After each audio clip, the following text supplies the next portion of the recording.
ಮೇಷರಾಶಿ ಭವಿಷ್ಯ. ಇಂದು ನೀವು ನಿಮ್ಮ ಆರೋಗ್ಯ ಮತ್ತು ನೋಟವನ್ನು ಸುಧಾರಿಸಲು ಕೆಲಸ ಮಾಡಲು ಸಾಕಷ್ಟು ಸಮಯ ಹೊಂದುತ್ತೀರಿ. ಇಂದು ನೀವು ಸಾಕಷ್ಟು ಸಕಾರಾತ್ಮಕತೆಯೊಂದಿಗೆ ಮನೆಯಿಂದ ಹೊರಬರುತ್ತೀರಿ. ಆದರೆ ಕೆಲವು ಅಮೂಲ್ಯ ವಸ್ತುವಿನ ಕಳ್ಳತನದಿಂದಾಗಿ ನಿಮ್ಮ ಮನಸ್ಸಿಗೆ ತೊಂದರೆಯಾಗಬಹುದು. ನಿಮ್ಮ ಆಕರ್ಷಣೆ ಹಾಗೂ ವ್ಯಕ್ತಿತ್ವ ನೀವು ಹೊಸ ಸ್ನೇಹಿತರನ್ನು ಗಳಿಸಲು ಸಹಾಯ ಮಾಡುತ್ತದೆ. ಈ ದಿನ ನಿಮ್ಮ ಪ್ರೀತಿ ಜೀವನದ ವಿಚಾರದಲ್ಲಿ ಅಸಾಧಾರಣವಾಗಿದೆ. ಪ್ರೀತಿ ಮಾಡ್ತೀರಿ. ಸಮಯಕ್ಕೆ ಅನುಗುಣವಾಗಿ ಪ್ರತಿಯೊಂದು ಕೆಲಸವನ್ನು ಪೂರೈಸುವುದು ಉತ್ತಮ. ನೀವು ಅದನ್ನು ಮಾಡಿದರೆ ನೀವು ನಿಮಗಾಗಿ ಸಹ ಸಮಯವನ್ನು ತೆಗೆಯುತ್ತೀರಿ. ನೀವು ಪ್ರತಿಯೊಂದು ಕೆಲಸವನ್ನು ನಾಳೆಯ ಮೇಲೆ ಮುಂದೂಡಿದರೆ ನೀವು ನಿಮಗಾಗಿ ಎಂದಿಗೂ ಸಮಯವನ್ನು ತೆಗೆಯಲು ಸಾಧ್ಯವಾಗುವುದಿಲ್ಲ. ನಿಮ್ಮ ಮದುವೆ ಈ ದಿನ ಒಂದು ಅದ್ಭುತವಾದ ಹಂತವನ್ನು ನೋಡುತ್ತದೆ.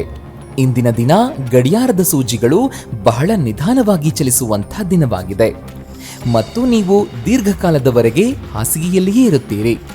ಆದರೆ ಇದರ ನಂತರ ನಿಮ್ಮನ್ನು ತಾಜಾತನವಾಗಿ ಅನುಭವಿಸುವಿರಿ ಮತ್ತು ನಿಮಗೆ ಇದರ ಅಗತ್ಯವೂ ಇದೆ. ಉಪಾಯ: ಸ್ಥಿರವಾದ ಆರ್ಥಿಕ ಜೀವನಕ್ಕಾಗಿ ಭಗವಂತನ ಮೇಲೆ ಬಲವಾದ ನಂಬಿಕೆಯನ್ನು ಹೊಂದಿರಿ. ಒಳ್ಳೆಯ ಜನರೊಂದಿಗೆ ಸಂಪರ್ಕ ಸಾಧಿಸಿ. ಜನರ ಬಗ್ಗೆ ಕೆಟ್ಟದ್ದಾಗಿ ಯೋಚಿಸುವುದನ್ನು ತಪ್ಪಿಸಿ ಮತ್ತು ಮಾನಸಿಕ ಹಿಂಸೆಯಿಂದ ದೂರ ಇರಿ.